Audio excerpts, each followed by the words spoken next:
El caso del comerciante Toniani. No siempre los grandes crímenes, aquellos que despertaron la atención y el apasionamiento del público, han sido develados. El misterio ha rodeado a muchos de ellos, aunque el hecho en sí, así como las circunstancias que lo condicionan, representan para el alumno de estos cursos una sugestiva muestra de episodios sangrientos. En estos casos, el observador puede ejercitar sus dotes de analista, poniendo en juego los conocimientos adquiridos.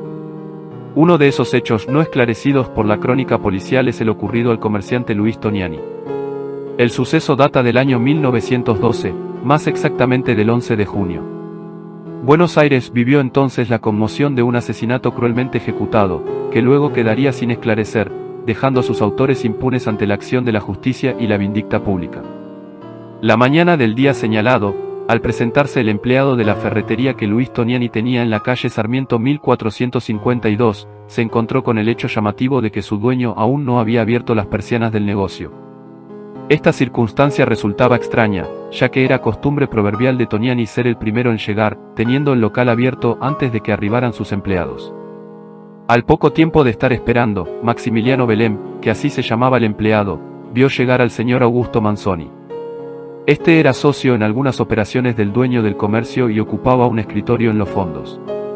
Luego de aproximadamente una hora de espera, ambos resolvieron dirigirse al agente de facción en la esquina de Sarmiento y Uruguay. El agente informó a sus superiores, quienes, ingresando por los fondos de la casa, lograron penetrar en ella. La disposición de las dependencias de la finca era la habitual: habitaciones al frente, 2 patios, galería, etc. Al entrar al negocio por la parte trasera, los policías se encontraron con una escena espantosa. Luis Toniani yacía cerca de unos tarros de pintura, en medio de un enorme charco de sangre. Presentaba 2 profundos hachazos en la cara exterior del muslo izquierdo, otro en la parte interna del brazo, junto a la muñeca, y varias heridas en la región pectoral, causadas por armas distintas. Este último detalle llevó a la policía a suponer la existencia de 2 o más ejecutores del crimen. El posterior examen médico certificó la presencia de 29 puñaladas, lo que evidenciaba el ensañamiento de los agresores.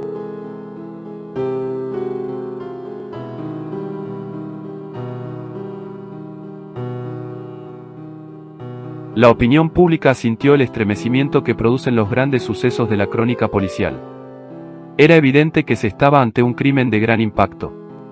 La prensa comenzó a exigir acción inmediata, y la policía, sin descanso, inició la investigación.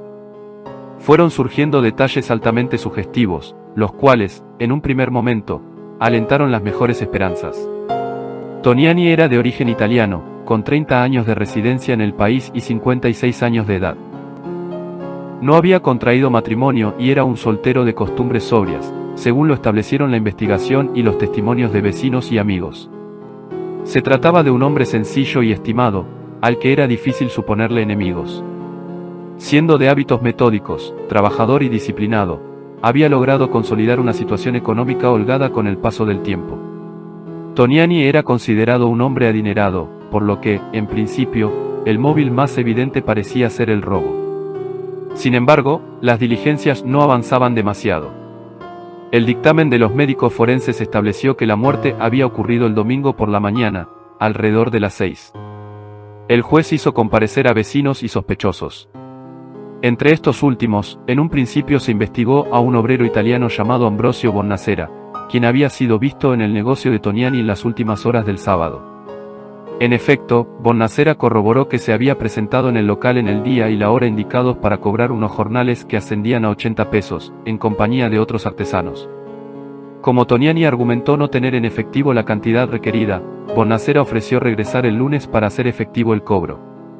Aunque en un principio se sospechó de este hombre, pronto quedó descartado, al comprobarse que decía la verdad. Mientras tanto, los días pasaban y el misterio seguía sin resolverse. No surgían nuevas pistas y las circunstancias no permitían formular la menor conjetura. Por otro lado, el robo fue descartado como móvil, ya que en la caja y los cajones no se encontró dinero.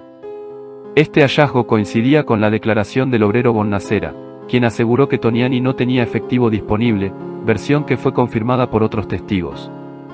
Profundizando la investigación sobre las costumbres del fallecido, se constató que, durante 20 años, había cenado regularmente en un restaurante de la calle Victoria y que regresaba a su casa inmediatamente después.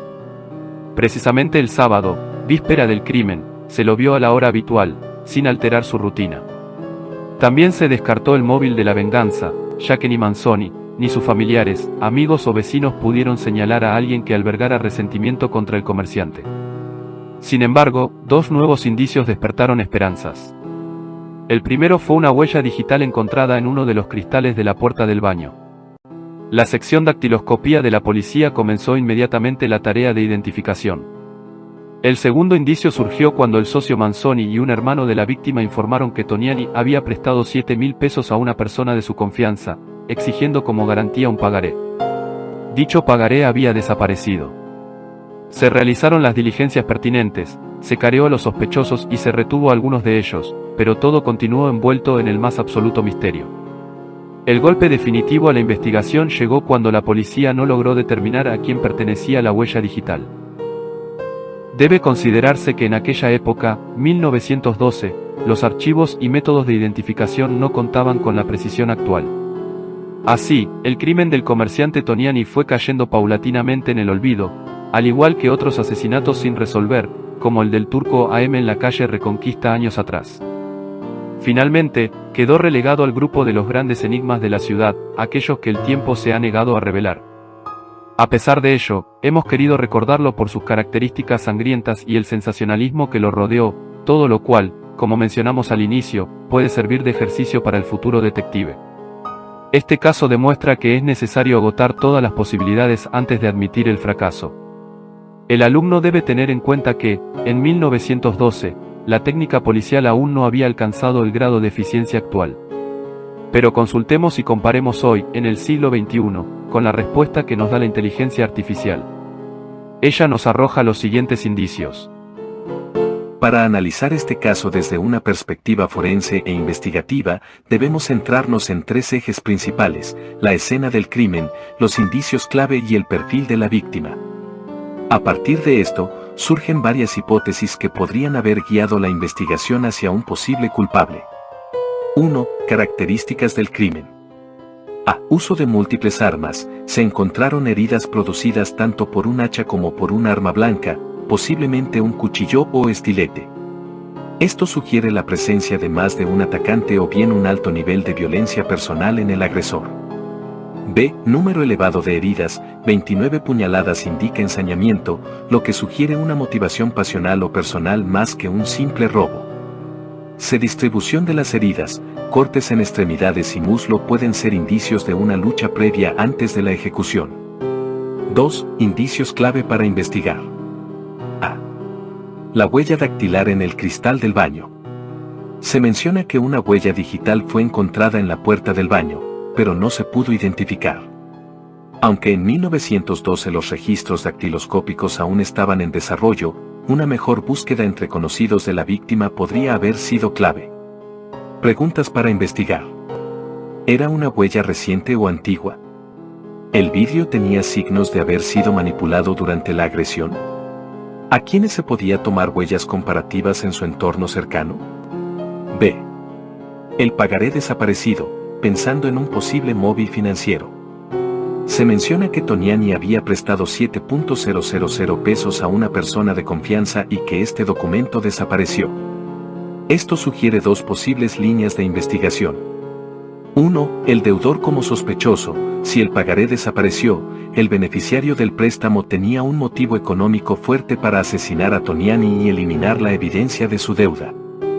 2. Un tercero con acceso al pagaré. Alguien pudo haber conocido la existencia del préstamo y haberlo usado como un engaño para desviar la investigación. Preguntas para investigar. ¿Quién era el beneficiario del préstamo? ¿Dónde guardaba usualmente Toniani este tipo de documentos? ¿Hubo intentos previos de cobro o conflictos con esta persona? 3. Perfil de la víctima y su entorno. Se describe a Toniani como un hombre trabajador, metódico y sin enemigos aparentes. Sin embargo, tenía una sociedad comercial con Manzoni, lo que plantea otro posible foco de conflicto. Líneas de investigación en su entorno cercano. 1. Socio Augusto Manzoni, ¿había disputas financieras entre ellos? ¿Ganaba algo con su muerte? 2. Trabajadores o clientes descontentos, ¿algún obrero tenía conflictos pendientes con él? 3. Vida privada oculta, ¿existían relaciones personales o enemistades desconocidas? Hipótesis sobre el culpable. A partir de los elementos analizados, las tres hipótesis más plausibles son: 1. El deudor del pagaré, si el préstamo era importante y el asesinato coincidió con una fecha cercana a su posible cobro, esta persona tenía el motivo perfecto. 2. Un asesinato por encargo. La brutalidad del crimen y el uso de múltiples armas sugieren la posibilidad de que haya sido cometido por más de una persona. Quizás alguien con un interés financiero contrató a matones. 3. Un ataque personal disfrazado de robo. El nivel de ensañamiento podría indicar una venganza más que un crimen motivado por dinero. En este caso, un ex amigo, socio o alguien del entorno sentimental de Toniani podría haber estado involucrado. Conclusión y punto clave de investigación. Si la investigación se hiciera hoy con tecnología moderna, habría que: 1. Analizar la huella digital con registros actuales. 2. Localizar y revisar cualquier documento financiero que aún existiera. 3. Investigar más a fondo el entorno personal y financiero de la víctima. Dado que el crimen quedó sin resolver, parece que la clave pudo haber estado en el dinero desaparecido y la identidad de la persona que debía la deuda. Esa sería la mejor pista para encontrar al verdadero culpable. Sin dudas, el papel de la inteligencia artificial en el siglo XXI tendrá un gran papel de ayuda para el detective, por lo que conviene que el alumno se vaya familiarizando desde temprano con la misma.